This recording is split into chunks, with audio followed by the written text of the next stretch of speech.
नमस्कार साथियों, जैसा कि पता है सभी को, परीक्षार्थी आईएएस एकेडमी आपके लिए लाया है प्रारंभिक परीक्षा एमपीपीएससी की क्लासेस जो कि निःशुल्क है। हमारे यूट्यूब चैनल पर प्रारंभ कर दी गई है सभी क्लासेस, तो आप सभी जुड़ जाइए क्लास के साथ। और आज मेरी जो क्लास है भारत का इतिहास, जो कि फर्स्ट यूनिट है एमपीपीएससी प्रीलिम्स की, जिसमें भी आज हम पढ़ेंगे क्या है। आज का हमारा विषय है उपनिषद। आज का हमारा विषय है उपनिषद। तो हम पहले जान लेते हैं उपनिषद की आवश्यकता क्या है। पहले कुछ क्वेश्चन रहते हैं, मेरी हर क्लास में आप देखोगे पहले कुछ क्वेश्चन रहते हैं जिनके आंसर हम क्लास के जैसे ही खत्म होती है उसके बाद हमें आंसर मिल जाते हैं। तो पहले हमारा क्वेश्चन यही है कि उपनिषद है क्या, उपनिषद क्यों पढ़े, हम उपनिषद पढ़े क्यों। दूसरी बात है एमपीपीएससी में इस प्रकार का टॉपिक जोड़ा क्यों गया है, एमपीपीएससी में इस प्रकार का टॉपिक जोड़ा क्यों गया है, और क्या आज के युवाओं को उपनिषद या वेद धर्म ग्रंथों पढ़ने की आवश्यकता है या नहीं, या फिर आज के हम इस साइंस के युग में हमारी पुरानी संस्कृति को जीवित रख सकते हैं, ये जरूरी है। इस सारे क्वेश्चन का आंसर आपको मिलेगा इस क्लास के खत्म होने के बाद। इन पर हम विशेष डिस्कस करेंगे, क्यों हमें पढ़ना चाहिए, उनसे हम क्या सीख सकते हैं, या फिर एमपीपीएससी ने इस प्रकार का टॉपिक जोड़ा है तो कुछ ना कुछ तो बात रही होगी, उसे भी हम देखेंगे। चलो आगे बढ़ते हैं, आज के हम क्लास को प्रारंभ करते हैं। भारत का इतिहास, भारत के इतिहास में भी है उपनिषद। चलो देखते हैं, आइए भारत का इतिहास उपनिषद।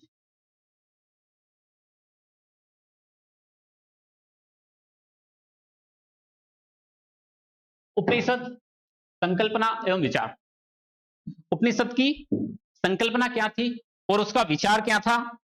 हमारे ऋतविजों या ऋषियों के मन में, हमारे महर्षियों के मन में क्या विचार आया था कि उन्होंने उपनिषदों की रचना की। वैसे तो उपनिषदों की रचना इस प्रकार से हुई थी, सबसे पहले जो धार्मिक ग्रंथ लिखे गए थे हिंदू धर्म के या सनातन धर्म के, जो धार्मिक ग्रंथ लिखे गए थे वे थे वेद। और वेद के बाद आते हैं उपनिषद, यानी कि वेदों की व्याख्या करने वाले ग्रंथों को उपनिषद कहा गया है। वेद को अगर ना समझ पाए तो हम उपनिषद के माध्यम से वेद के ज्ञान को अर्जित कर सकते हैं। वेद के मतलब अखंड ज्ञान को अगर हम धारण करें या उसे प्राप्त करें, संभव नहीं है कि उस प्रकार के ज्ञान को हम डायरेक्ट कनेक्ट कर पाए। इसलिए बहुत सारे विद्वान ऋषि ब्राह्मण हुए जिन्होंने इन पर अपने अपने भाष्य लिखे और इनको अलग अलग प्रकार से व्याख्या की है इन उपनिषदों के माध्यम से हमारे वेदों की। हम देखते हैं कि इनकी संकल्पना और विचार क्या है। चलो आइए देखते हैं आगे।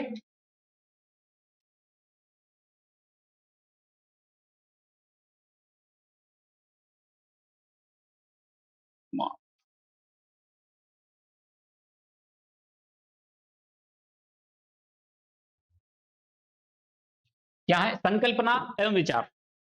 अब संकल्पना और विचार क्या है, उपनिषदों का संकल्पना और विचार क्या है, देखते हैं क्या है। उपनिषद क्या है।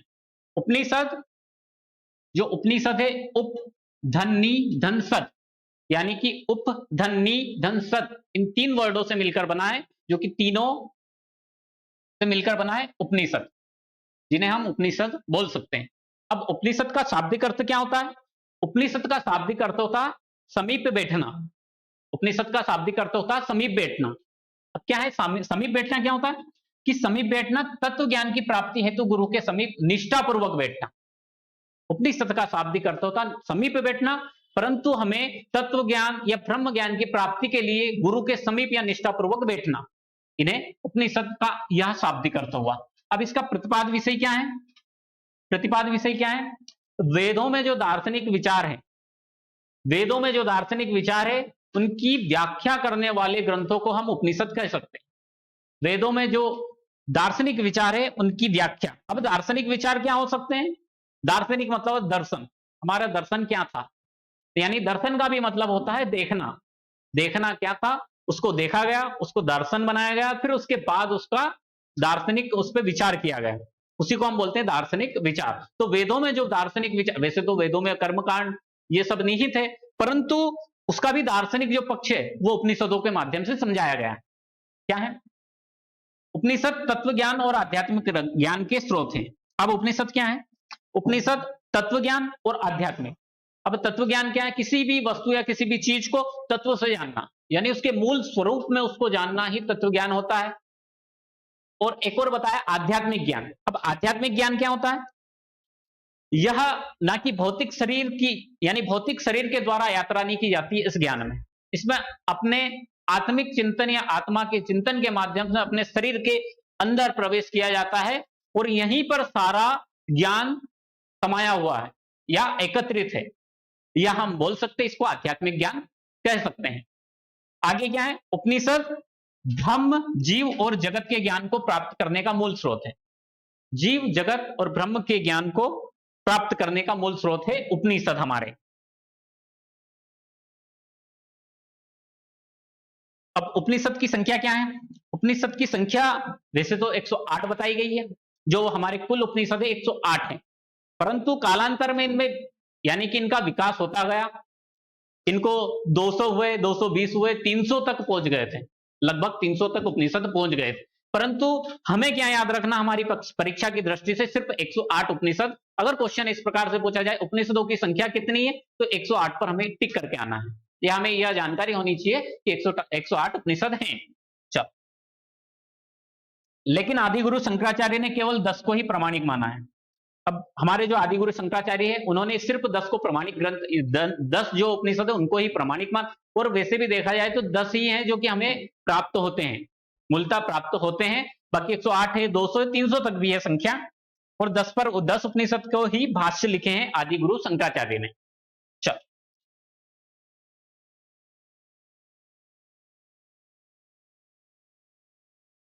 आगे देखते हैं, आगे क्या है? संकल्पना और विचार में। संकल्पना और विचार में आता है उपनिषद, और उपनिषद में भी हमने देखा कि उपनिषद का मतलब होता है गुरु के समीप बैठकर तत्व ज्ञान प्राप्त करना, वो भी निष्ठापूर्वक। और उपनिषदों की संख्या 108 बताई गई है मूलतः, क्योंकि हमें यही प्रमाणिक मानना है कि 108 उपनिषद होते हैं। उसके बाद बताया गया कि आध्यात्मिक ज्ञान और तत्व ज्ञान को हमें प्राप्त करना उपनिषद का मुख्य उद्देश्य है। आगे देखते क्या है संकल्पना और विचार में। प्रस्थान त्रयी। अब प्रस्थान त्रयी क्या है, चलिए जान लें। प्रस्थान त्रयी है क्या? प्रस्थान यानी कि होता है जाना, त्रयी यानी कि तीन।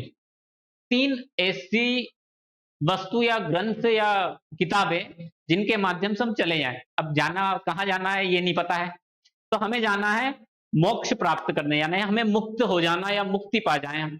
ऐसे कौन से ग्रंथ है जिनको पढ़ के हम मुक्त हो जाएंगे या मुक्ति हमें मिल जाएगा या मोक्ष मिल जाएगा?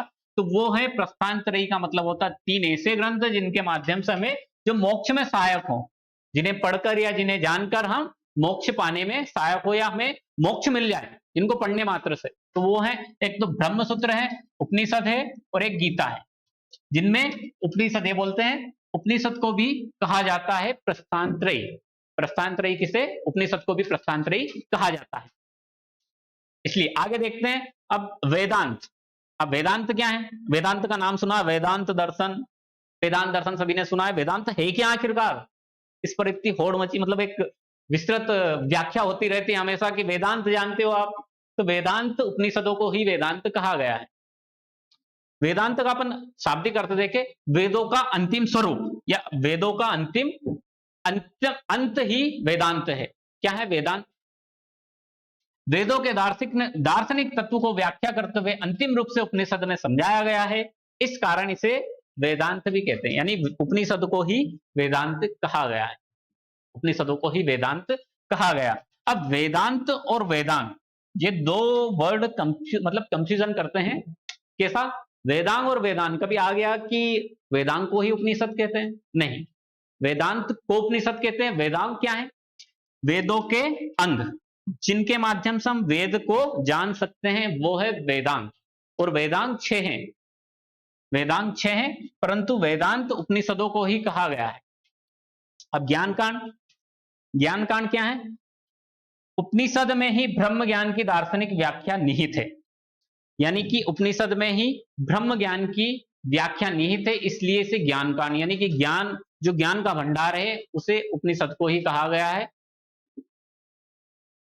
चलो, अभी हमने इसमें देखा कि प्रस्थान त्रयी क्या है। प्रस्थान त्रयी 3 ग्रंथ हैं जिनमें उपनिषद भी शामिल है, ब्रह्मसूत्र, गीता और उपनिषद, इन तीनों से मिलकर हमें मोक्ष मिल जाएगा, मोक्ष की प्राप्ति हो सकती है। तो उनमें 3 ग्रंथ में शामिल है, प्रस्थान त्रयी में उपनिषद भी शामिल है। जिसके बाद हमें वेदांत और वेदांग में अंतर पता चला। वेदांत को ही उपनिषद कहा गया है, और वेदांग यानी वेदों को जानने के, वेदों के अंग है, जिन्हें वेदांत कहा गया है। ज्ञान कांड, जिनमें ब्रह्म ज्ञान की व्याख्या निहित हो ऐसे ग्रंथ, और इन्हें उपनिषद में ही कहा गया है। चलो आगे देखते हैं उपनिषद। अब उपनिषद क्या है, इसको जानते हैं, क्या है उपनिषद।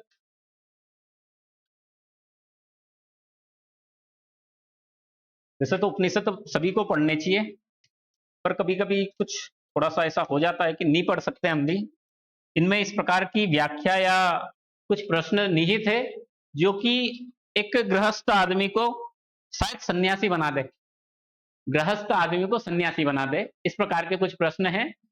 तो एक एज के बाद पढ़ा जाए तो बहुत अच्छा है। बाकी अगर जैसे जानना हो सारी चीजें, वो अभी भी पढ़ सकता है। उपनिषद जानते क्या है उपनिषद? उपनिषद हिंदू धर्म के महत्वपूर्ण श्रुति धर्म ग्रंथ है। उपनिषद हिंदू धर्म के महत्वपूर्ण श्रुति धर्म ग्रंथ हैं उपनिषद। अब उपनिषद, इसमें क्या है, उपनिषद में है क्या आखिरकार? इसमें परमेश्वर, परमात्मा, ब्रह्म और आत्मा के स्वभाव और संबंध का बहुत ही दार्शनिक वर्णन दिया गया है, किया गया। किस किस का वर्णन इसमें बताया? परमेश्वर, परमात्मा, ब्रह्म और आत्मा। अब ये सब अलग अलग डिवाइड है। वैसे तो है तो एक ही भगवान है, या एक ही परमात्मा है, एक ही आत्मा है, आत्मा को ही परमात्मा बोला गया है, और पूरे ब्रह्मांड में एक ही स्वरूप विस्तार है जिसका नाम है परमात्मा, और परमात्मा का भी स्वरूप है आत्मा। अब बाहर खोज मत करो, अपने अंदर चले जाओ, यही उपनिषद में समझाया गया है। और ये ब्रह्म, सारी चीजें जो भी है, जितने भी भगवान के नाम है, वो सारा एक ही है, आत्मा जो आपके अंदर है, आप जान सकते हो। आगे क्या, अब इसके बारे में जानकारी। 17वीं सदी में दारा सिको ने अनेक उपनिषदों का पारसी में अनुवाद करवाया था। अब दारा सिको कौन था? औरंगजेब का भाई, औरंगजेब का भाई था दारा सिको, जिसने उपनिषदों का पारसी में अनुवाद करवाया था। वो इनसे बहुत ज्यादा प्रभावित हुआ था, दारा सिको बहुत ज्यादा प्रभावित हुआ था। और ऐसा बोला है, इतिहासकार ये बोलते हैं कि बहुत ही मतलब आध्यात्मिक रुचि रखने वाला राजा हुआ था, या एक राजकुमार हुआ था दारा सिको। क्या कहा है दारा सिको ने?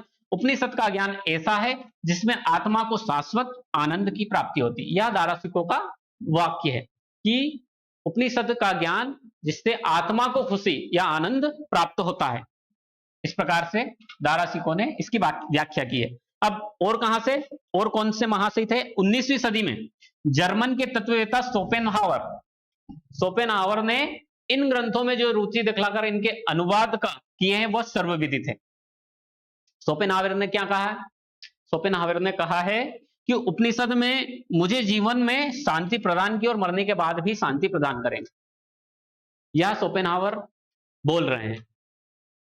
चलो देखते हैं आगे क्या बोल रहे हैं, कौन से महाशय? उपनिषद। अब उपनिषद में क्या क्या है इसको देख लेते हैं। उपनिषद गुरु के समीप बैठकर ज्ञान प्राप्त करना है। गुरु के समीप बैठे हमें ज्ञान प्राप्त हुआ, ऐसा नहीं है। गुरु के समीप बैठना, उनसे ज्ञान की बातें सीखना, और उसे हमारे अंदर के ज्ञान को जगाना, यह दार्शनिक जो रास्ता है हमारा, दर्शन के माध्यम से हम सीखे, उस प्रकार के ज्ञान को हमें अपने अंदर ही जगाना उपनिषद का उद्देश्य है। तब उपनिषदों में कर्मकांड को अवर कहा गया है। उपनिषदों में कर्मकांड को अवर कहा गया है। क्या कहा गया है? अवर कहा गया है कर्मकांड। यानी कर्मकांड यानी कि यज्ञ, हवन या पूजन, पूजा पाठ, इस प्रकार के इनको कर्मकांड बोला जाता है। और इन्हीं को क्या बोला गया? अवर कहा गया है उपनिषदों में। उपनिषदों का जो रचना काल है वो 1000 से 300 ईसा पूर्व के लगभग माना गया है। 1000 से 300 ईसा पूर्व के लगभग उपनिषदों का कालक्रम माना गया है, यानी कि रचना काल। वेद और उनके उपनिषद कुल संख्या 108 है। 108 है। अब 108 देख लें कैसे हैं 108, कौन कौन से वेद से कौन कौन से उपनिषद या कितने उपनिषद जुड़े हुए हैं। ऋग्वेद के कुल उपनिषद है 10, यजुर्वेद, यजुर्वेद दोनों, यजुर्वेद की दो शाखा है, शुक्ल और कृष्ण, दोनों को देखते हैं हम क्या है। तो शुक्ल के उपनिषद है वो 19 है, और कृष्ण यजुर्वेद के जो उपनिषद है वो 32 है। सामवेद के कुल उपनिषद है 16 है, और अथर्ववेद के जो कुल उपनिषद है वो 31 है। क्या हुआ, इसमें से हमें यह याद रखना पड़ेगा, हमारी परीक्षा की दृष्टि से कोई सा भी क्वेश्चन बन सकता है कि ऋग्वेद से कितने उपनिषद संबंधित है, तो उससे है 10 है। शुक्ल यजुर्वेद से कितने हैं, 19 है। कृष्ण यजुर्वेद से 32 है, सामवेद से 16 है, और अथर्ववेद से 31 है। इस प्रकार इनको हमको ध्यान में रखना है और इनको पढ़ते रहना है, ताकि हमारा क्वेश्चन एक भी गलत ना हो। अब है आगे क्या बताया है, आदि गुरु शंकराचार्य ने केवल 10 को ही प्रमाणिक प्राचीन माना है। आदि गुरु शंकराचार्य ने 10 को प्रमाणिक व प्राचीन उपनिषद माना है, जो कि इस प्रकार है। किस प्रकार है देख लेते हैं। ईश, केन, कट, प्रश्न, मुंडक, मांडुक्य, तैत्रीय, ऐत्री, छांदोग्य और बृहदारण्यक उपनिषद आदि। वैसे तो 108 है, बाकी ये 10 मेन है। उन्होंने 3 को प्रमाण कोटि में रखा है। कौन कौन से हैं 3 प्रमाण, जो जिनको प्रमाण कोटि में रखा, एक श्वेताश्वर है, एक कौशिकी है, और एक मैत्रायणी। कितने हैं, 3 को प्रमाण कोटि में, श्वेताश्वर, कौशिकी, मैत्रायणी, इन 3 उपनिषदों को उन्होंने आदि गुरु शंकराचार्य ने प्रमाण कोटि में रखा। आगे देखते हैं क्या है उपनिषद। आदि शंकराचार्य ने इनमें से 10 उपनिषदों पर टीका लिखी। अभी जो बताया आपको उन पर 3 यानी 10 उपनिषदों पर टीका यानी भाष्य लिखा है। कौन कौन से, इनमें से सबसे जो छोटा उपनिषद है वो मांडुक्य उपनिषद। मांडुक्य उपनिषद सबसे छोटा है, जिसमें सिर्फ 12 श्लोक है। 12 श्लोक के माध्यम से पूरा उपनिषद में अपार ज्ञान भरा हुआ है, जो कि सबसे छोटा है। और एक जो है बृहदारण्यक उपनिषद, बृहदारण्यक के इसके नाम से ही प्रतीत होता है। बृहद यानी बड़ा हुआ या विशाल, ऐसा उपनिषद जो बहुत बड़ा है, इस प्रकार इसके नाम से विदित होता है। तो इसे सबसे बड़ा उपनिषद माना गया, यानी है माना गया, नहीं है सबसे बड़ा उपनिषद। अब 10 उपनिषद कौन कौन से, ईशावास्योपनिषद, केनोपनिषद, कठोपनिषद, प्रश्नोपनिषद, मुंडकोपनिषद, मांडुक्योपनिषद, तैत्रीयोपनिषद, ऐत्रेयोपनिषद, छांदोग्योपनिषद, बृहदारण्यकोपनिषद। इस प्रकार से 10 हमारे उपनिषद हैं। सभी को हमें 10 उपनिषद याद होने चाहिए, सभी को याद होने चाहिए। वेद और उनसे संबंधित उपनिषद, वेद उनसे संबंधित कौन कौन से उपनिषद है, जो कि कुछ कुछ हैं। कौन से हैं, जो ऋग्वेद है, ऋग्वेद से संबंधित उपनिषद है ऐत्रेय संखायन। शुक्ल यजुर्वेद से बृहदारण्यक उपनिषद, ईशावास्योपनिषद। कृष्ण यजुर्वेद से तैत्रीय, मैत्रायणी, कठोर, श्वेताश्वर। सामवेद से केनोपनिषद, छांदोग्योपनिषद।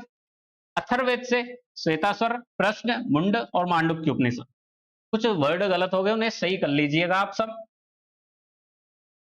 चल, इस प्रकार से 4 वेद से जो उपनिषद रिलेट करते हैं, यानी जिनसे, जिनके माध्यम से जुड़े हुए हैं, या उनकी जो वेद की व्याख्या करते हैं उपनिषद, वो इस प्रकार है। आगे देखते हैं। पहला है हमारा उपनिषद बृहदारण्यको उपनिषद। बृहदारण्यको उपनिषद जैसा कि नाम से प्रतीत होता, सबसे बड़ा या विशाल उपनिषद है। सबसे बड़ा या विशाल उपनिषद है बृहदारण्यक उपनिषद। क्या है, यह अन्य सभी उपनिषदों में सबसे अधिक विशाल है। जैसा कि अभी आपको बताया, महर्षि याज्ञवल्क्य इस उपनिषद के प्रवक्ता हैं। कौन है, महर्षि याज्ञवल्क्य इस उपनिषद के प्रवक्ता हैं। याज्ञवल्क्य और गार्गी का प्रसिद्ध संवाद इसमें मिलता है, गार्गी और याज्ञवल्क्य। अब गार्गी और याज्ञवल्क्य का क्या संवाद है, अपन थोड़ा सा इसको जानते हैं, ज्यादा नहीं, कुछ ही 1 मिनट या 2 मिनट में हम इसको खत्म करते हैं। गार्गी क्या है कि याज्ञवल्क्य जो थे, वह जनक जी के इसमें एक यज्ञ होता है, जनक राजा जनक के यहाँ पर एक राज्य में एक यज्ञ होता है, जिसमें यह बोला जाता है शास्त्रार्थ किया जाएगा। शास्त्रार्थ के लिए बहुत सारे ऋषि मुनि आए थे, जिसमें याज्ञवल्क्य भी प्रमुख थे। याज्ञवल्क्य ने सभी को चुनौती दी, या याज्ञवल्क्य को चुनौती देने वाला कोई आया नहीं था। तो सभी ने या जिन्होंने याज्ञवल्क्य को चुनौती दी, उन्होंने उनसे शास्त्रार्थ किया और उनने यह बोला कि हम सबसे ज्यादा उच्च कोटि के जो ब्राह्मण हैं या ऋषि हैं वह है याज्ञवल्क्य जी, यानी कि इनको शास्त्रार्थ में कोई भी नहीं हरा सकता है। इसके बाद आता है एक महिला होती है गार्गी। क्या नाम है? एक महिला होती है गार्गी, जो कि याज्ञवल्क्य को शास्त्रार्थ के लिए चुनौती देती है और वह इस प्रकार से क्वेश्चन करती है, यानी इस प्रकार से प्रश्न करती है कि उनके उत्तर याज्ञवल्क्य थोड़ा सा हिचकिचा जाते हैं देते देते, क्योंकि उन्हें भी एक महिला एक चुनौती दे रही है शास्त्रार्थ के लिए प्राचीन काल में, तो कुछ ना कुछ तो बात रही होगी गार्गी जी में। तब गार्गी और याज्ञवल्क्य का संवाद या शास्त्रार्थ स्टार्ट होता है और वह पहला क्वेश्चन, मतलब कुछ क्वेश्चन हम जानते हैं, वह पहला क्वेश्चन पूछती है कि जो पृथ्वी है इसका मूल तत्व है जल। पृथ्वी है इसका मूल तत्व है जल, परंतु जल का मूल तत्व क्या है? यह क्वेश्चन रहता है गार्गी जी का। गार्गी जी ने प्रारंभ किया कि जो पृथ्वी है उसका मूल तत्व है जल, और तो जल का मूल तत्व क्या होगा?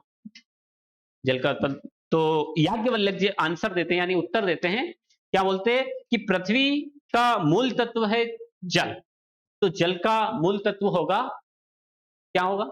वायु। याज्ञवल्क्य जी बोलते हैं। फिर गार्गी क्या करती है, जो याज्ञवल्क्य जी का उत्तर है उसे ही वह प्रश्न बना देती है। क्या करती है? याज्ञवल्क्य जी का जो प्रश्न है उसे ही वह, मतलब उत्तर है उसे ही प्रश्न बना, कि जो जल का मूल तत्व वायु है, तो वायु का मूल तत्व क्या है? वायु का मूल तत्व क्या है? वापस से तो याज्ञवल्क्य जी फिर आंसर करते हैं कि वायु का मूल तत्व है अंतरिक्ष। वायु का मूल तत्व है अंतरिक्ष। फिर गार्गी जी पूछती है कि वायु का मूल तत्व अंतरिक्ष है, तो अंतरिक्ष का मूल तत्व क्या है? इस प्रकार से क्वेश्चन आंसर होते रहते हैं और लास्ट में जाकर एक क्वेश्चन पर अटकते हैं, जहां पर पहुंचते हैं इस प्रकार से जाते हैं कि सबसे आखिरी में आता ब्रह्म या परम ब्रह्म है, जो लास्ट में सबका मूल तत्व है। फिर वो पूछते कि परम ब्रह्म का मूल तत्व क्या है गार्गी जी? परंतु बोलते याज्ञवल्क्य जी बोलते हैं कि तू यहां से चली जा, मैं तेरा सिर फोड़ दूंगा। इस प्रकार बोल के उसे वहां से भेजते हैं, क्योंकि परम ब्रह्म का कोई भी मूल तत्व नहीं है, स्वयं मूल परम ब्रह्म या पर ब्रह्म ही है। इस प्रकार से याज्ञवल्क्य और गार्गी जी का संवाद होता है, जो कि हमारे बृहदारण्यक उपनिषद में प्राप्त होता है। अब इससे आज के युवाओं को क्या शिक्षा मिलती है? पहले तो यह शिक्षा ग्रहण की जाती है कि शास्त्रार्थ कोई भी कर सकता है, और शास्त्रार्थ का मतलब ये नहीं है, शास्त्र का मतलब जो शास्त्र है उनके ऊपर उनका अर्थ या उनकी व्याख्या में आपस में नए नए क्वेश्चन जोड़े जाएं, उनके आंसर हमें सबको पता चले, खुद को उनके माध्यम से हम जाने। यह है, यानी कि एक महिला एक पंडित या उच्च कोटि के जो ऋषि है उनसे भी शास्त्रार्थ कर सकते हैं, या ज्ञान उनका वाद विवाद कर सकते हैं। पहला तो यह कि महिला और पुरुष कोई भी अलग नहीं है, और दूसरा यह है कि हम हर प्रश्न इस प्रकार से पूछे जहां पर उत्तर समाप्त होता उसे ही प्रश्न बनाए, क्या वो उत्तर आया कहां से, या उत्तर का मूल क्या है, जो कि अभी गार्गी जी ने पूछा था। इस प्रकार चलो देखते हैं आगे। याज्ञवल्क्य के द्वारा उनकी भार्या यानी पत्नी मैत्री को दिए गए उपनिषद का वर्णन इसी उपनिषद में मिलता है, मतलब ज्ञान का वर्णन, ब्रह्म ज्ञान का वर्णन भी इसी में मिलता है। और इसमें 6 अध्याय और उपखंड है, इसी उपनिषद में 6 अध्याय और उपखंड है, और इसी में बोला गया है अस्तोमा सदगमया वाक्य या मंत्र इसी उपनिषद से लिया गया है। अस्तोमा सदगमया तमसोमा ज्योतिर्गमय, इस प्रकार का जो हमारा मंत्र है वह इसी उपनिषद से लिया गया है। चलो आगे देखते हैं, आगे कौन सा उपनिषद? आगे है कठोपनिषद। अब कठोपनिषद में क्या है? कठोपनिषद, इसमें आत्मा को अमर और शरीर को नश्वर बताया गया है। इसमें आत्मा को अमर और शरीर को नश्वर। अब आत्मा क्या है पहले तो ये देख ले, अमर क्या है और शरीर और नश्वर क्या है। आत्मा जो कि कभी मर नहीं सकती या जिसका अंत ना हो सकता, गीता जी में कहा गया है कि जिसको आग जला नहीं सकती, पानी सुखा नहीं सकता, वह अविनाशी परम आत्मा है। आत्मा अमर है और शरीर नश्वर है। अब शरीर नश्वर या जो हमारा तत्व है यह 5 तत्वों से मिलकर बना हुआ, यह एक नश्वर शरीर है, यानी कि यह मरने के बाद या मृत्यु के बाद हमारा शरीर वापस इन पंच तत्वों में विलीन हो जाएगा।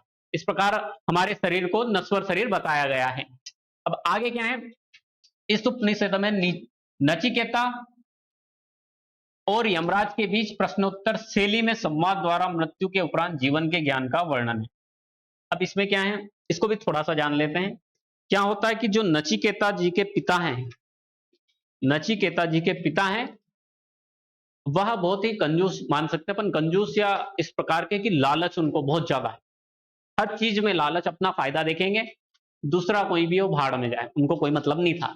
इस प्रकार से उनके पिताजी के पास कुछ ब्राह्मण आते हैं, उनसे बोलते हैं हमें कुछ दान दे दीजिए, तो दान तो नहीं देते हैं वो। और दान भी किस प्रकार से देते, देखिए कि उन्होंने बोला हमें दान दीजिए, तो उनके पास थी ऐसी वस्तु जिनका उपयोग हो चुका है या होने वाला नहीं है, अब समाप्त है। जैसे कि बूढ़ी गाय को दान में देते जिनका कोई भी उपयोग नहीं कर सकता, कि अब मैं इनको पालूंगा, इससे अच्छा ये पाले। ऋषियों के ऊपर छोड़ दिया कि तुम भैया तुम्हारे हिसाब से जाओ, ले जाओ इनको, पालना, मतलब उनको ये दान में देते हैं। तो जो उनका पुत्र था, उनको गुस्सा आया, पिताजी आप ये क्या कर रहे हो, ये कौन सी बात हुई, आप तो इस प्रकार की वस्तु, मतलब दान, ये दान थोड़ी है जिसका उपयोग ही ना हो सके, जो सामने वाला जिससे दान मांग रहा है, आप तो उसको थोप रहे हैं ऐसी चीजें, इसको ज्ञान थोड़ी बोला, इसको दान थोड़ी बोला जाएगा। इसे तो आपके ऊपर जो आपका कर्तव्य हो दूसरे के ऊपर थोपा जा रहा है। वह दान मांगने आए हैं तो उन्हें दान दीजिए। वो इतने में क्रोधित हो जाते हैं उनके पिता और बोलते हैं जा तू मेरी नजरों से दूर चला जा, और उसे ही मृत्यु को ध्यान दे देते हैं। और फिर जब इनको ऊपर ले जाया जाता है, यमराज जी के जो आते हैं ना साधन, उनको ऊपर ले जाया जाता है यमराज जी के पास।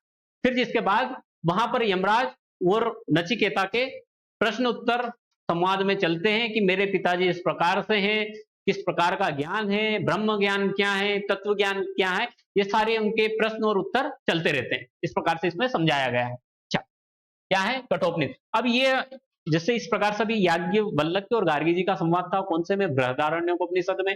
इस उपनिषद में, कठोपनिषद में क्या है कि यम और नचिकेता के प्रश्न उत्तर है। तो इस प्रकार की अगर क्वेश्चन आ जाए कि यम और नचिकेता के जो कहानी है या ब्रह्म ज्ञान की जो व्याख्या है वो कौन से उपनिषद से संबंधित है, तो कौन से, कठोपनिषद। इस प्रकार से इनको ध्यान में रखना भी जरूरी है, कभी कभी क्वेश्चन बन सकता है।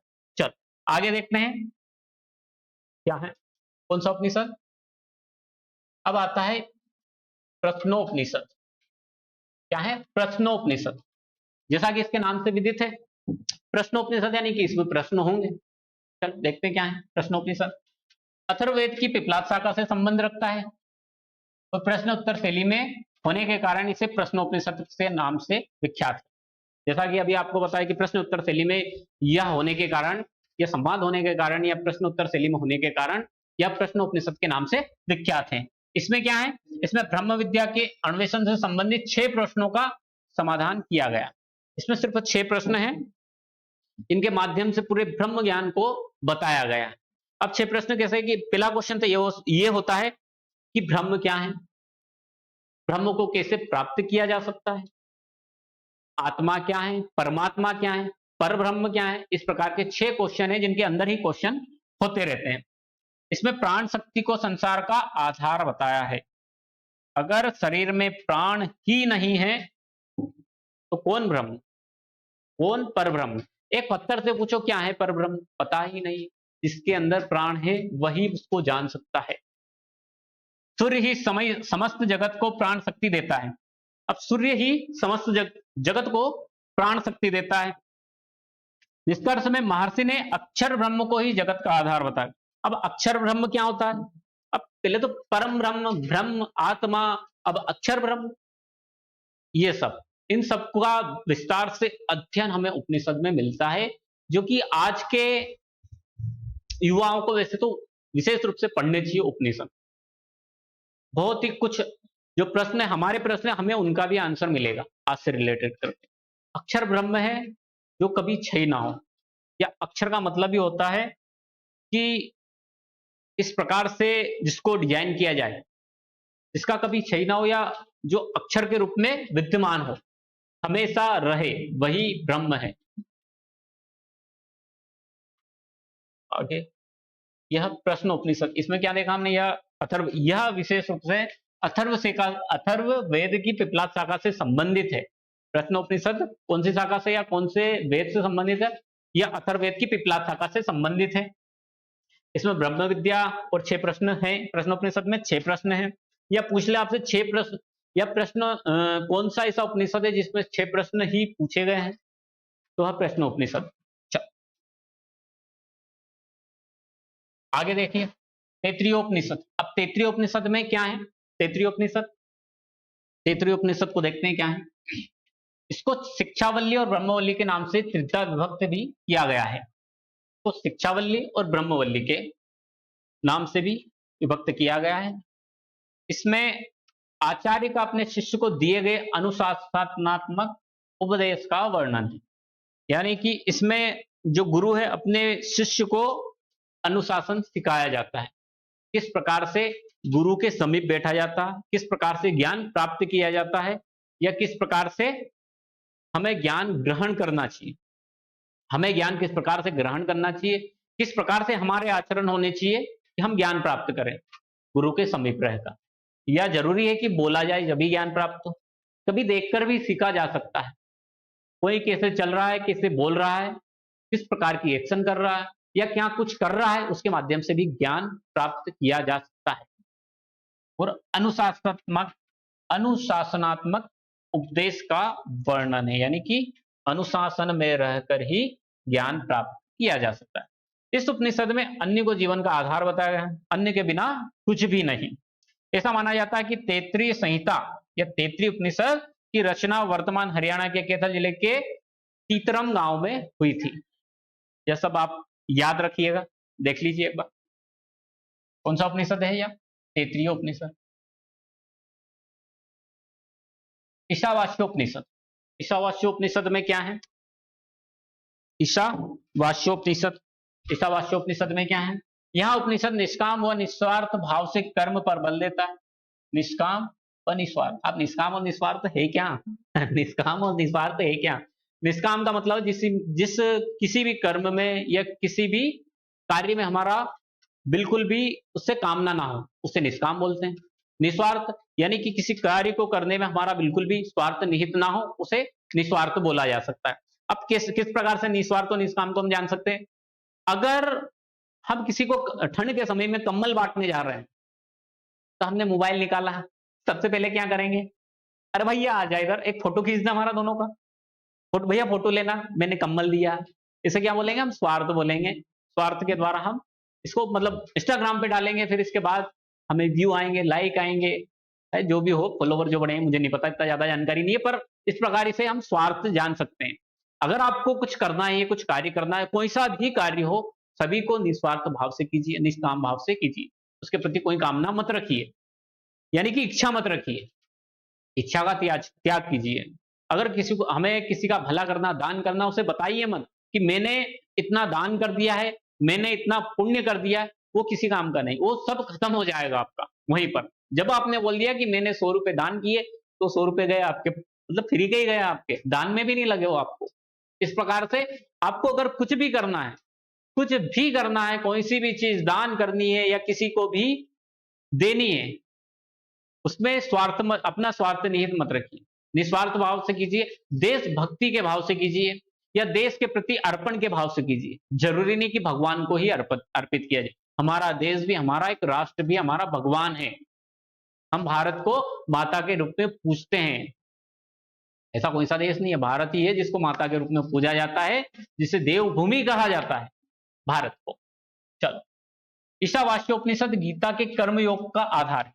अब जो ईशावास्य उपनिषद है वो कर्मयोग। अब गीता का कर्मयोग क्या है?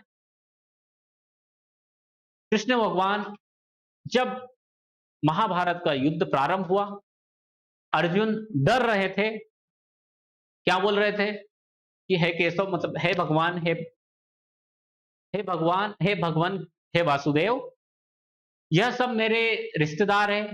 पहले तो मेरा मन ही विचलित हो रहा है, एक जगह पर एकत्रित नहीं हो रहा है, मैं कैसे युद्ध करूं? सब मेरे भाई बहन, कोई चाचा काका बाबा, सब मेरे ही हैं। मैं इनको कैसे मारूं? कैसे धनुष उठाकर इनके ऊपर प्रहार करूं, या कैसे इनका वध कर दूं जिनके हाथों में मैं जिनके अंगली पकड़ के मैं चलना सीखा हूं, जिन्होंने मुझे खाना खिलाना मतलब खाना खाना खाना सिखाया है, उनको कैसे मैं मार दूं? जिन्होंने मुझे धनुष चलाना सिखाया, उनके ऊपर कैसे मैं प्रहार करूं? या इस प्रकार के मतलब एक डिमोटिवेशनल होते हैं इस प्रकार अर्जुन। और कृष्ण भगवान वहां पर समझाते हैं कि सुन अर्जुन, इस प्रकार से काम नहीं चलेगा, तू कर्म कर या मत कर, ये तो मेरे द्वारा पहले ही मारे जा चुके सब। तू कर्म करेगा या नहीं करेगा, ये तो आज नहीं तो कल मारे ही जाएंगे, या मर चुके हैं, तू ये जान। और आत्मा है जो मरती नहीं है। और सिर्फ तेरा इतना है कि तुझे कर्म करना, जो जिस जिस स्थिति में है। अभी तू जिस स्थिति में, उसमें तुम्हारा जो कार्य है वो सिर्फ कर्तव्य यानी कर्तव्य है, वह सिर्फ कर्म करना है। ये देखना नहीं है कि इसके बाद होगा क्या, वो छोड़ दे। यानी प्रेजेंट में जीना सीखो, ना कि भूत ना भविष्य। अभी मेरा क्या कार्य है, मेरा आपको बताना है या समझाना है कि यह क्या चल रहा है, यह जरूरी। यह बताना कि नहीं ये क्या कर रहा है, ये क्या कर रहा है, वो क्या कर रहा है, बिल्कुल भी नहीं। मेरा आपको पढ़ाने का भी जो कर्तव्य है पढ़ाने का फिलहाल, तो मैं आपको पढ़ा रहा हूं। अगर इसमें हम देखा जाए, अर्जुन को भी यही समझा रहे हैं कि आपको जो कार्य है वह करो, यानी आपका जो कर्म है वो करो, उसकी फल की चिंता मत करो, और हमेशा प्रेजेंट में रहो। जो कार्य कर रहे हो उसमें पूरी निष्ठा से कार्य में लगे रहो। इस प्रकार से कर्मयोग को बताया गया है गीता जी। उपनिषदों में यहाँ प्राचीनतम उपनिषद है कौन सा? ईशावास्योपनिषद सबसे प्राचीनतम उपनिषद माना गया है। इस प्रकार से हमें यह भी शिक्षा मिलती है, इस प्रकार के हम इससे हमें यह भी शिक्षा मिलती है, हमारा सिर्फ कर्म करने में अधिकार है, ना कि फल की चिंता करने। यह युवाओं के लिए विशेष है। आगे है केनोपनिषद। अब केनोपनिषद में क्या है? इसमें ब्रह्म को सर्वशक्तिमान बताया गया है, जो कि प्रथम खंड में है। केनोपनिषद में 4 खंड है। प्रथम खंड में ब्रह्म को सर्वशक्तिमान बताया। तृतीय व चतुर्थ खंडों में उमा और हेमवती के सुमधुर आख्यान के माध्यम से परम ब्रह्म की सर्वशक्तिमान तथा देवताओं की अल्प शक्ति व की व्याख्या की गई। अब इसमें क्या बताया गया, इसमें थोड़ा सा मैं बताता हूं मोटा मोटा, कि जो ब्रह्मा जी हैं या ब्रह्म है, वह इंद्र या सारे देवताओं की परीक्षा लेने के लिए एक बार गए, जो कि यक्ष का रूप धारण करके गए। उन्होंने उनके पास गए, वह जो सभी देवताओं ने अपने भोग विलास में बिल्कुल व्यस्त थे, अप्सराएं नृत्य कर रही थी, वो बैठे हुए थे। उनके पास बाहर जाकर उन्होंने इंद्रलोक का गेट खटखटाया और बोले, तो सबसे पहले शायद वरुण देव आए, वह गए। अग्निदेव आए, सबसे पहले अग्निदेव आए और उनके पास जाके बोले, कौन हो? उनसे पूछा पहले यक्ष से यानी ब्रह्मा जी से पूछा, आप कौन हो? तो उन्होंने सबसे पहला ये क्वेश्चन पूछा, तुम कौन हो? क्या तुम कौन हो? तुम यानी मैं कौन हूं, ऐसा बोल सकते हैं। तुम कौन हो? तो बोला मैं अग्नि हूं, मतलब मैं अग्नि हूं। तो 3-4 बार बोला, पर ब्रह्म जी नहीं समझे। उन्होंने बोला कि भैया तुम्हें इतना मान का घमंड किस बात का है? इस बात का मतलब क्यों इतने ज्यादा हो रहे हो तुम? बताओ क्या हो तुम, हो कौन? मैं अग्नि हूं, तुम मुझे नहीं जानते। मैं देवता हूं, मैं अग्नि हूं, मैं सबको जलाकर नष्ट कर सकता हूं। इस प्रकार से तो उन्होंने बोला कि ये रहा तिनका, इसे जला दो। एक तिनका दिया, लो इसे जला के दिखाओ। पूरी ताकत लगा दी, पर उस तिनके को ना जला पाए। इस प्रकार से ब्रह्म ब्रह्म होता है। वो वापस गए, लौट गए। इस प्रकार से हर देवता है, वरुण देव आए, उन्होंने अपने पानी की शक्ति दिखाई। इस प्रकार से हर देवता आ गए, सबने अपनी ताकत का प्रयोग किया। तत्पश्चात सबके लास्ट में आए थे, कौन आए थे? इंद्रदेव। वो थोड़े से समझदार या चंचल, वो मान सकते हैं अपन उनको। उन्होंने बोला, डायरेक्ट उनसे बोला तुम कौन हो? उन्होंने कुछ नहीं, अपनी देवी का आह्वान किया, उनके पास गए, उनसे बोला मैं कौन हूं। इस प्रकार से इसमें यही बताया गया है कि उनके पास इस प्रकार से प्रश्न उत्तर होते रहे और उनकी व्याख्या हुई, मैं कौन हूं। और यह सबको हमको भी एक बार यह क्वेश्चन दिन भर में कम से कम 1 या 2 बार हम खुद को भी पूछना चाहिए, मैं कौन हूं? और मेरा क्या जन्म सिर्फ इसलिए ही हुआ है कि मैं शादी करूं, खाऊं पीऊं पढ़ूं सो जाऊं, जीवन जीऊं, पैसे कमाऊं, बहुत कुछ करूं, बस? ये तो सब भौतिक चीजें, इसके अलावा भी कुछ है? एक बार क्वेश्चन करना अपने आप से। अच्छा, आगे देखते हैं। केनोपनिषद हो गया हमारा। अब है मुंडकोपनिषद। मुंडकोपनिषद में क्या बताया गया है? जो मुंडकोपनिषद है यह आपके सामने है। मुंडकोपनिषद यह अथर्ववेद से संबंधित है, या अथर्ववेद से संबंधित है। इस उपनिषद में गुरु का महत्व बताया गया है। इस उपनिषद में गुरु का महत्व बताया है, क्योंकि मनुष्य गुरु के बिना दिशा से भटक जाता है, परंतु गुरु भी स्वयं भी ब्रह्मनिष्ठ होना चाहिए। क्या है भैया कि जैसा कि आज आपको पता है, सभी को पता है कि हम एक तैयारी करें, किसी भी कंपटीशन एग्जाम की तैयारी भी करें तो हम कोचिंग या स्कूल में जाना चाहें। हम स्वयं अपने आप से तैयारी करना थोड़ा मुश्किल हो सकता है, बाकी करते भी है सब। बाकी एक गुरु का जो दिशा निर्देश मिल जाए हमें, या उसका डायरेक्शन मिल जाए, तो शायद सोने पे सुहागा हो जाता है। एक गुरु के माध्यम से हमें शिक्षा ग्रहण करनी चाहिए, या हमें उनका एक अनुसरण करना चाहिए गुरु का। पर गुरु भी कैसा? ब्रह्मनिष्ठ होना चाहिए। गुरु में भी वही क्वालिटी होनी चाहिए, नहीं तो वह भोग विलास में लगा हुआ है और आपको बता रहा है कि सच बोलो, उसने कभी सच ना बोला हो। आपसे बोल रहा है कि आप हर अच्छे कार्य करो, मैंने कभी अच्छे कार्य नहीं किए। वो गुरु नहीं होना। गुरु होना जो जो स्वयं एक नैतिक या चरित्रवान गुरु हो, उसी के पास हमें शिक्षा ग्रहण करनी चाहिए। इस प्रकार से इसमें समझाया गया है। आकार की दृष्टि से यह सबसे छोटा उपनिषद है। मुंडकोपनिषद सबसे छोटा उपनिषद है। सत्यमेव जयते मुंडकोपनिषद से ही लिया गया है। सत्यमेव जयते जो हमारा राष्ट्रीय वाक्य है, सत्यमेव जयते, वह मुंडकोपनिषद से ही लिया गया है। सत्यमेव जयते यानी कि सत्य की विजय हो, या सत्य की हमेशा विजय होती है, इस प्रकार से मुंडकोपनिषद से लिया गया। अब हम इससे क्या समझ सकते हैं? एक तो है कि हमें कभी भी कुछ भी ऐसी चीज प्राप्त करनी है तो हमें हमेशा गुरु की आवश्यकता पड़ेगी। हमें हमेशा गुरु की आवश्यकता पड़ेगी। आकार की दृष्टि से सबसे छोटा है और सत्यमेव जयते यानी कि सत्य की हमेशा विजय ही होगी। अंत में सत्य ही जीतेगा। राम और रावण का संवाद उठा लो, राम और रावण का युद्ध उठा लो, जिसमें आपको पता चलता है रावण अधर्मी था, जो कि सत्य पर नहीं चला, भगवान राम की भार्या यानी पत्नी को उठाकर लेके आया, यह गलत है। इसके बाद एक सत्य और असत्य की लड़ाई हुई, धर्म और अधर्म की लड़ाई हुई, जिसमें सत्य ही विजय हुआ। क्योंकि इसमें हम क्यों बोल रहे हैं कि राम और रावण का?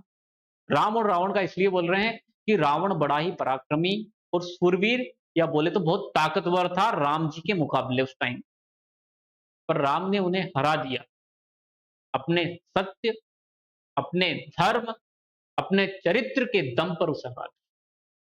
माने कि रावण सबसे बड़ा ज्ञानी था, पर वो ज्ञान किस काम का?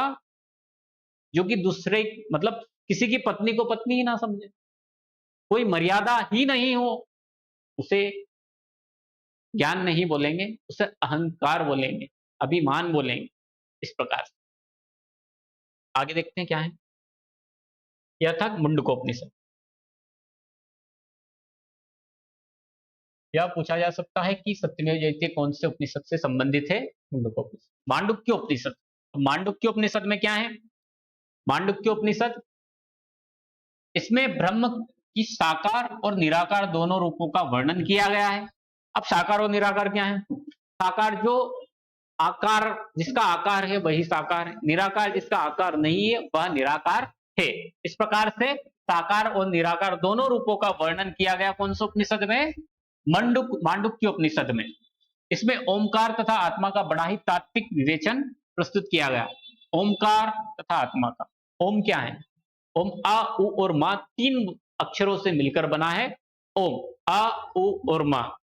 आत्मा, आत्मा यानी कि जो कभी मर नहीं सकता, अजर अविनाशी आत्मा को हम बोल सकते हैं। इसमें चैतन्य की चार अवस्थाएं। अब चैतन्य की चार अवस्थाएं कौन से? जागृत, स्वप्न, सुसुप्ति तथा चैतन्य। इनमें सभी चार ही अवस्था में सबसे मेन है चैतन्य, यानी कि हर कार्य को चेतना के रूप में करना, या चेतन रूप में किया जाना चाहिए हर कार्य, या जागरूकता पूर्ण किया जाए। अगर सो भी रहे हो तो जागरूक रहे आपकी आत्मा, ना कि आपका शरीर। अगर आप कोई कार्य कर रहे हो शारीरिक रूप से, तो उसमें भी आप जागरूक रूप में, यानी कि चल रहा ऐसा नहीं, आप जागृत हैं, आपके सामने क्या हो रहा, आपके हाथ पैर कहाँ चल रहे हैं, आप क्या कर रहे हो, सारी चीजों पर एक विशेष चैतन्यता होनी चाहिए। चलो, ये कौन सा है? मांडुक्य उपनिषद। आगे हम देखेंगे कौन सा उपनिषद है? ऐत्रेय उपनिषद। ऐत्रेय उपनिषद में क्या बताया गया है? ऐत्रेय उपनिषद में जानते हैं क्या है? इसमें मानव शरीर को परमात्मा की प्राप्ति का सर्वाधिक महत्व साधन बताया। अब मानव शरीर को क्यों? यह जानवर होन भी है, सभी है, इनको क्यों नहीं बताया? क्योंकि इनके पास बुद्धि नहीं है, विवेक नहीं। इनके पास बुद्धि नहीं है, विवेक नहीं है, जिसके माध्यम से यह निर्णय ले सके कि हमें एक पर ब्रह्म को भी पाना है, इस जीवन के उद्देश्य को प्राप्त करना है, जो कि हमारा यह मानव जीवन मिला है, इसका उद्देश्य कुछ ना कुछ तो होगा। अगर खाते पीते सोते और मर जाते वो तो जानवर भी करते हैं, पर इस मानव जीवन का क्या उद्देश्य? अगर इसमें विशेष आपको 84 लाख योनियां छोड़कर अगर मानव जीवन मिला तो कुछ ना कुछ तो विशेष उद्देश्य रहा होगा।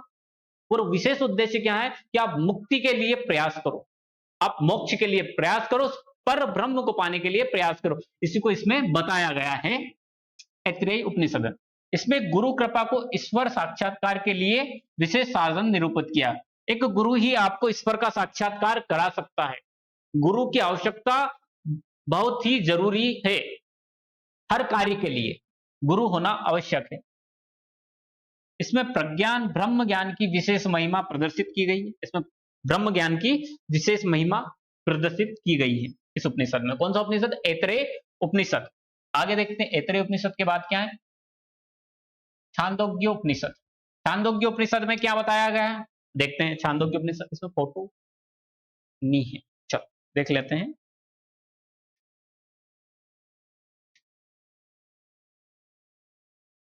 छांदोग्य,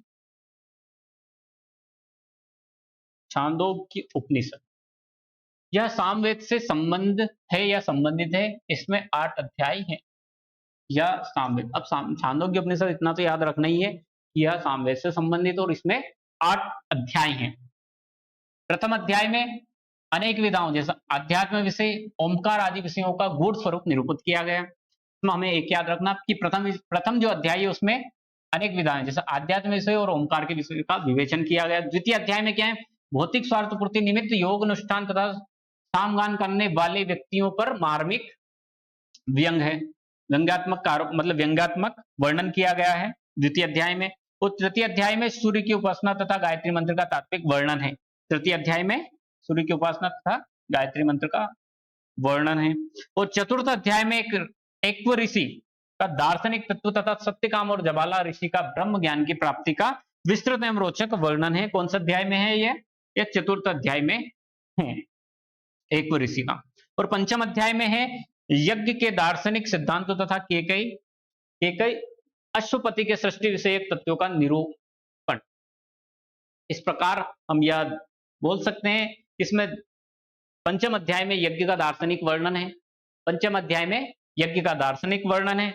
और षष्ठम जो अध्याय है उसमें महर्षि आरुणि की अद्वैत प्रतिपादक सिद्धांतों की रोचक व्याख्यान है। इस प्रकार से हम एक नजर इस पर डालते हैं। छांदोग्य उपनिषद में यह सामवेद से संबंधित है और इसमें 8 अध्याय। और इसमें प्रथम अध्याय में आध्यात्म के विषय में और ओमकार की विवेचना की गई। द्वितीय अध्याय में जो भौतिक स्वार्थ पूर्ति के निमित्त योगानुष्ठान तथा सामगान वाले पर व्यंग किया गया है। और तृतीय अध्याय में है सूर्य की उपासना और गायत्री मंत्र से संबंधित। चतुर्थ अध्याय में एक बार ऋषि और सत्यकाम जबालिक की जो वर्णन है ज्ञान प्राप्ति का, उसका विस्तृत वर्णन है। पंचम अध्याय में यज्ञ के दार्शनिक सिद्धांतों की जो अश्वपति के सृष्टि विषय को निरूपित किया गया है। और षष्ठ अध्याय में महर्षि आरुणि की अद्वैत प्रतिभा सिद्धांतों का रोचक व्याख्या है। चल आगे देखते हैं छांदोग्य उपनिषद। वापस से छांदोग्य उपनिषद ही हमारे सामने है, क्या है? और सप्तम अध्याय में, इसमें 8 अध्याय थे, इसमें सप्तम अध्याय में है क्या है? सप्तम अध्याय में सनत कुमार तथा नारद के माध्यम से आत्मा विद्या की प्राप्ति के सिद्धांत का निरूपण करता है। क्या है? सनत कुमार तथा नारद के माध्यम, नारद और सनत कुमार के प्रश्न उत्तर या आपस में ब्रह्म ज्ञान आत्मज्ञान के विषय में बताया गया है। और अष्टम अध्याय में इंद्र तथा विरोचन की आत्मज्ञान जिज्ञासा विषय कथा से संबंधित इंद्र और विरोचन की कथा है। इसमें प्रथम 3 आश्रमों का वर्णन भी है। अब प्रथम तीन आश्रमों का वर्णन किसमें है? छांदोग्य उपनिषद में है।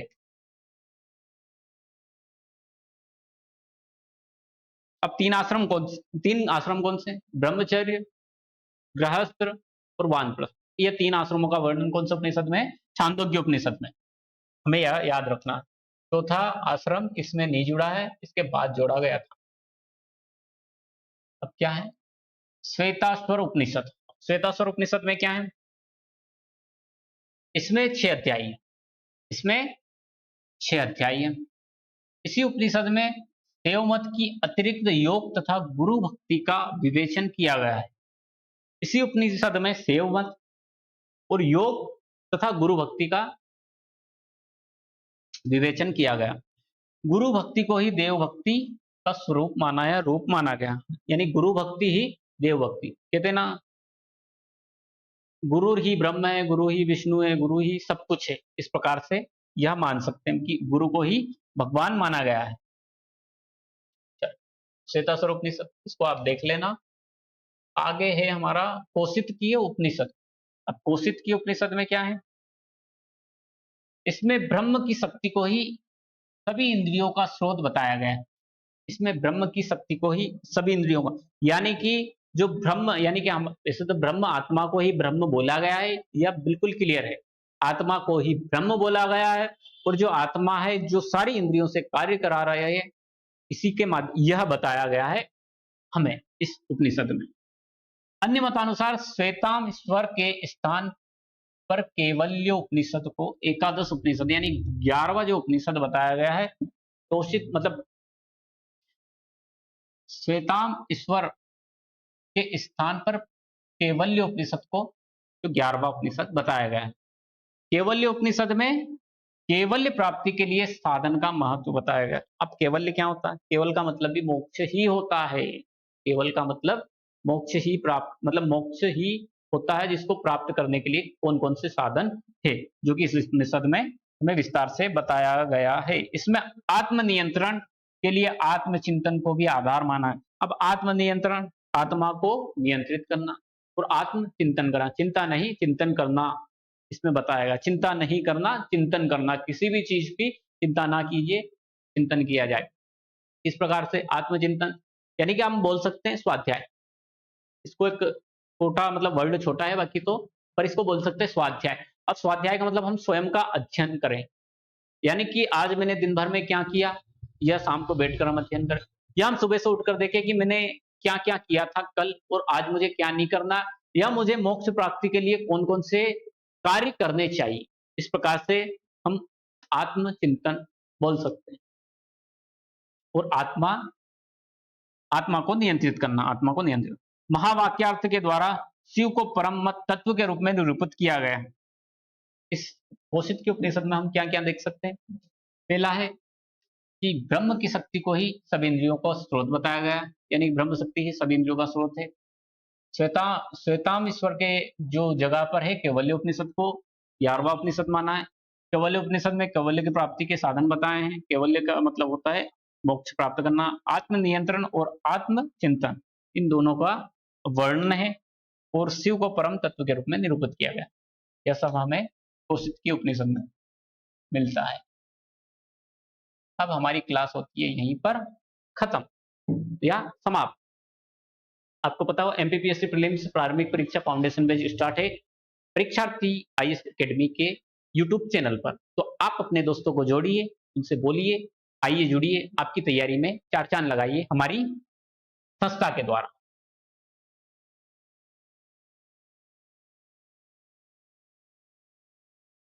देखते हैं, कुछ हमारे प्रश्न रह गए थे, इनके उत्तर हमें मिलना ही चाहिए।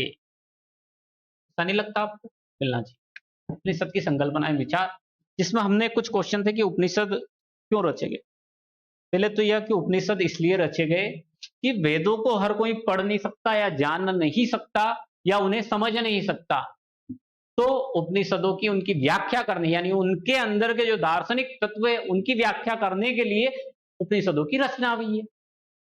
पर उपनिषद का विचार कहां से आया? अब यह क्वेश्चन आया कि उपनिषद का विचार आया कहां से। उपनिषद का विचार ऐसा आया कि जब बड़े बड़े ऋषि होने, मतलब बड़े बड़े ऋषि भी वेदों की मतलब वेदों को नहीं समझ पा रहे, तो आम इंसान कैसे समझेगा?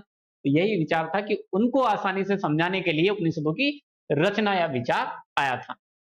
इस प्रकार से उपनिषदों का आगे हमारा क्वेश्चन था कि उपनिषद क्या आज के युवाओं के लिए भी? हाँ, बिल्कुल।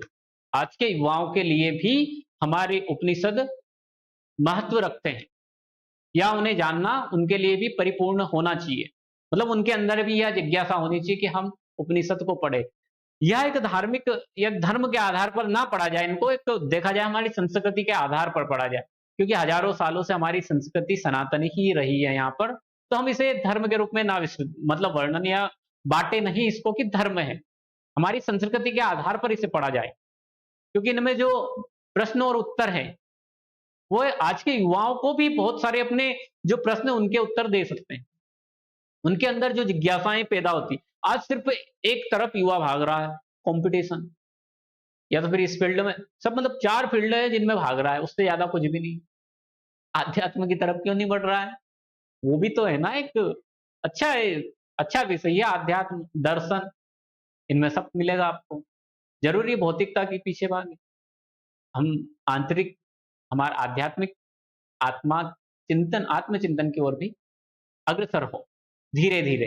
बाकी यह भी है कि एक और क्वेश्चन था हमारा, एक और क्वेश्चन आता है एमपीपीएससी में इस प्रकार का टॉपिक, भैया इनसे सीख लो, परब्रह्म क्या है या आत्मचिंतन क्या है? स्वाध्यायी आत्मचिंतन, अपना खुद का स्वाध्याय करें, एक प्रशासनिक अधिकारी अपना खुद का स्वाध्याय करें, हमें क्या करना चाहिए, किस प्रकार से संविधान को लागू करना चाहिए, किस प्रकार से संविधान का पालन किया जा रहा है, किस प्रकार से कानून का पालन किया जाए, यह सारी आत्मचिंतन होना जरूरी है, आत्मनियंत्रण होना जरूरी है। नहीं तो अपने ही दिमाग खराब हो रहा है एक प्रशासनिक अधिकारी का, वह खुद कंट्रोल नहीं कर पा रहा है किसी चीज को और अपने उसमें लगा हुआ है। तो उसको इस प्रकार से इन चीजों से या इन उपनिषदों से पढ़कर या इन उपनिषदों को जानकर उसे यह पता चलेगा कि हमारे प्राचीन काल में इस प्रकार की रचना हुई, जो आज के समय में भी जिनकी रचना होना असंभव है। इस प्रकार के ज्ञान हमारे पास बहुत प्राचीन, पुरातन रूप से हमारे पास में है, जिन्हें हमें जानना चाहिए। आज के युवा को इनसे सीखना चाहिए कि क्यों पढ़ा जाए, क्या पढ़ा जाए। हमारे धर्म को जानना चाहिए, हमारी संस्कृति को जानना चाहिए और हमें इसके माध्यम से आगे बढ़ना चाहिए। उपनिषद कोई आडंबर या वो नहीं है कि अंध भक्त की अंध अंध ज्ञान नहीं है, आधा ज्ञान नहीं है, अंध ज्ञान नहीं है। उसे समझा जाए, उसमें बहुत सारे कहानियों, कथाओं के माध्यम से या प्रश्न उत्तर में बहुत सारी चीजें हमें बताई गई हैं, जिनके माध्यम से हम और भी अपनी जो सोच है उसको डिवाइड कर। एक मैं आपको छोटी सी कहानी सुनाया। छोटी सी कहानी ये है कि एक आदमी या एक व्यक्ति सपना देख रहा था, जो कि उपनिषदों से ही संबंधित है। एक आदमी एक सपना देख रहा था, उस सपने में क्या देखा उसने, वह तितली बन जाता है। एक आदमी सपना देख रहा था, उसमें वह तितली बन जाता और जाता है फूल के ऊपर बैठ जाता है, फूलों के ऊपर सूंघ रहा था फूल। जैसे ही आदमी का सपना टूटता है इधर, तितली खत्म। इससे क्या सीख मिलती है? इससे सिर्फ इतनी सी सीख मिलती है, मतलब इससे 2 सीख मिलती। सपना आदमी देख रहा था या तितली? सपना आदमी देख रहा था या तितली? यानी कि अगर तितली, अगर हम सो रहे हैं या तितली सपना देख रही होगी, कि आदमी सो रहा है, तितली जाग रही है वहां। आदमी सपना देख रहा है, तितली, इससे यह पता चलता है। एक बार विचार करना इस पे। आगे एक और एक छोटी सी कहानी याद आती है कि जब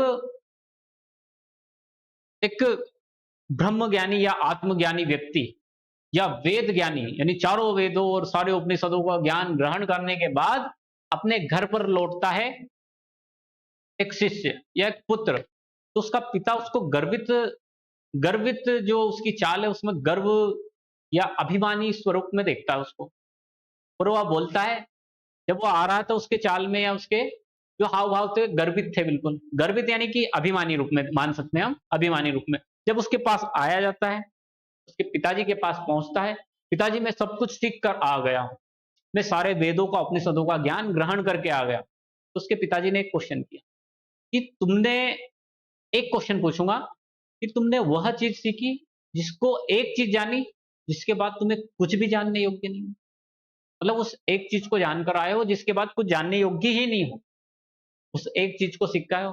नहीं पिताजी, मैं सबको सिखाया हूँ जिसको जानने योग्य है। उसने बोला कि ऐसा तो कुछ नहीं सिखाया मेरे गुरु ने। उन्होंने बोला जाओ अपने गुरु के पास। मतलब एक ऐसी चीज जिसको सीखने के बाद कुछ भी सीखने हो, एक ऐसा ऐसा तत्व जिसे जानने के बाद कोई से तत्व को जानना जरूरी, वह है आत्मा को या स्वयं को जानना है। मैंने खुद को जान लिया। क्या तुमने खुद को जाना? नहीं।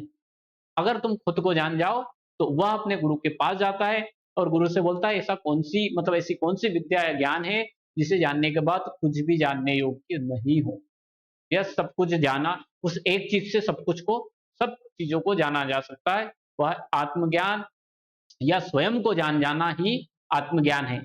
इस प्रकार वह अपने गुरु के पास जाता है और बोलता है कि ऐसी कौन सी चीज है। मेरे पिताजी ने बोला असली कि हम सभी को इस प्रकार से बोला जाता है कि हम सभी को यह ज्ञान प्राप्त नहीं कराते हैं। इसके लिए उनके खुद के अंदर ऐसी जिज्ञासा होनी चाहिए कि आपको इस प्रकार के ज्ञान दिया जाए या आप ज्ञान के लिए आतुर हो, आत्मज्ञान के लिए आतुर हो कि मैं जानूं कि मैं कौन हूं। मैं हूं कौन? मैं ना शरीर हूं, ना मन हूं, ना बुद्धि हूं, ना मैं यह मेरा नाम है, ना मैं अंकित हूं, ना मैं इस भूमि पर हूं। मतलब मैं क्या हूं? कुछ भी नहीं है। मैं हाथ पैर नाक कान कुछ भी नहीं हूं। मैं हूं कौन? ये बोल कौन रहा है? मेरे अंदर है कौन? इस प्रकार से जानना ही अपने आप को जानना होता है। इस प्रकार से हमको वेद उपनिषद का भी अध्ययन करना चाहिए, जानना चाहिए, हमारी संस्कृति को बनाए रखना चाहिए, हमारी संस्कृति को जानना चाहिए और प्रशासनिक अधिकारी बनने के लिए इन सारी चीज़ों को जानें। और हमारे परीक्षार्थी आईएएस अकेडमी के चैनल को सब्सक्राइब कीजिए क्योंकि इस पे लगातार क्लासेस आती रहेंगी।